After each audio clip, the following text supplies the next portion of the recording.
ಬಂಧನದ ಭೀತಿ ಹೆಚ್ಚಳವಾಗ್ತಾ ಇದೆ. ಹೀಗಾಗಿ ಬೇಲ್ಗಾಗಿ ಬಿಜೆಪಿಯ ಶಾಸಕರಾಗಿರುವಂತಹ ಭೈರತಿ ಅವರು ಸುಪ್ರೀಂ ಕೋರ್ಟ್ಗೆ ಮೊರೆ ಹೋಗ್ತಾ ಇದ್ದಾರೆ.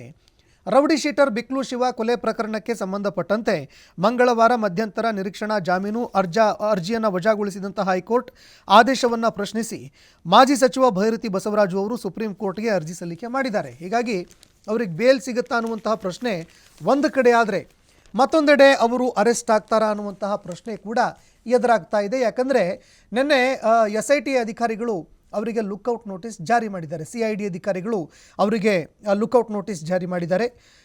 ಬಿಕ್ಲು ಶಿವ ಹತ್ಯೆ ಪ್ರಕರಣದಲ್ಲಿ ಹೈಕೋರ್ಟ್ನಿಂದ ಜಾಮೀನು ರದ್ದಾಗಿದೆ.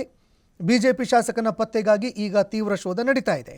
ರೌಡಿ ಶೀಟರ್ ಬಿಕ್ಲು ಶಿವ ಕೊಲೆ ಪ್ರಕರಣದಲ್ಲಿ 5ನೇ ಆರೋಪಿಯಾಗಿರುವಂತಹ ಬಿಜೆಪಿ ಶಾಸಕ ಭೈರತಿ ಬಸವರಾಜ್ಗಾಗಿ ಅಪರಾಧ ತನಿಖಾ ವಿಭಾಗದ CID ಅಧಿಕಾರಿಗಳು ತೀವ್ರವಾಗಿ ಶೋಧ ನಡೆಸ್ತಾ ಇದ್ದಾರೆ.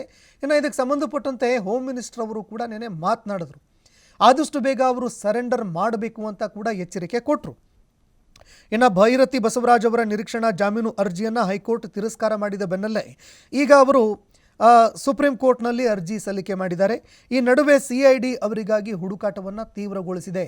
ಈ ಹಿಂದೆಯೂ ಕೂಡ ಬಂಧನದ ಭೀತಿ ಯಾವಾಗ ಎದುರಾಯಿತು ಆ ಸಂದರ್ಭದಲ್ಲೂ ಕೂಡ ಭೈರತಿ ಬಸವರಾಜು ತಲೆಮರೆಸ್ಕೊಂಡಿದ್ರು. ಈಗಲೂ ಕೂಡ ಈ ಪ್ರಕರಣಕ್ಕೆ ಸಂಬಂಧಪಟ್ಟಂತೆ ಅವರು ತಲೆಮರೆಸ್ಕೊಂಡಿದ್ದಾರೆ. ಈ ನಡುವೆ ಭೈರತಿ ಬಸವರಾಜ್ ಎಲ್ಲಿದ್ದಾರೆ ಅನ್ನುವಂತಹ ಪ್ರಶ್ನೆ ಎದುರಾಗ್ತಾ ಇದೆ. ಇನ್ನು ನಿರೀಕ್ಷಣಾ ಜಾಮೀನಿಗಾಗಿ ಈಗ ಸುಪ್ರೀಂ ಕೋರ್ಟ್ಗೆ ಭೈರತಿ ಅವರು ಅರ್ಜಿ ಸಲ್ಲಿಕೆ ಮಾಡಿದ್ದಾರೆ. ರೌಡಿ ಶೀಟರ್ ಹತ್ಯೆ ಕೇಸ್ನ 5ನೇ ಆರೋಪಿಯಾಗಿ ಶಾಸಕ ಭೈರತಿ ಬಸವರಾಜ್ ಅವರು ಈಗ ಸುಪ್ರೀಂ ಕೋರ್ಟ್ಗೆ ನಿರೀಕ್ಷಣಾ ಜಾಮೀನು ಕೋರಿ ಅರ್ಜಿ ಸಲ್ಲಿಕೆ ಮಾಡಿದ್ದಾರೆ. ಮಂಗಳವಾರ ಕರ್ನಾಟಕ ಹೈಕೋರ್ಟ್ಗೆ ಭೈರತಿ ನಿರೀಕ್ಷಣಾ ಜಾಮೀನು ಸಲ್ಲಿಕೆ ಮಾಡಿದ್ರು. ಅದನ್ನು ರದ್ದುಪಡಿಸಿತ್ತು ಕೋರ್ಟು. ಹೀಗಾಗಿ ಈ ಬೆನ್ನಲ್ಲೇ ಶಾಸಕರ ಪರ ವಕೀಲರು ಬುಧವಾರ ಸುಪ್ರೀಂ ಕೋರ್ಟ್ಗೆ ಅರ್ಜಿ ಸಲ್ಲಿಕೆ ಮಾಡಿದ್ದಾರೆ. ಭೈರತಿ ಬಸವರಾಜು ಅವರು ಹೈಕೋರ್ಟ್ನಲ್ಲಿ ತಮ್ಮ ವಿರುದ್ಧ ದಾಖಲಾಗಿರುವಂತಹ ವಿಚಾರಕ್ಕೆ ಸಂಬಂಧಪಟ್ಟಂತೆ ಬಲವಂತದ ಕ್ರಮ ಕೈಗೊಳ್ಳದಂತೆ ಮನವಿ ಕೂಡ ಮಾಡಿಕೊಂಡಿದ್ದಾರೆ. ಹೀಗಾಗಿ ಸುಪ್ರೀಂ ಕೋರ್ಟ್ ಅವರಿಗೆ ರಿಲೀಫ್ ಕೊಡುತ್ತಾ ಅನ್ನುವಂಥದ್ದನ್ನು ಕಾದು ನೋಡಬೇಕಾಗತ್ತೆ. ಜೊತೆಗೆ ಭೈರತಿ ಬಸವರಾಜು ಅವರ ಬಂಧನ ಆಗುತ್ತಾ ಅನ್ನುವಂಥದ್ದನ್ನು ಕೂಡ ಇವತ್ತು ಕಾದು ನೋಡಬೇಕಾಗತ್ತೆ.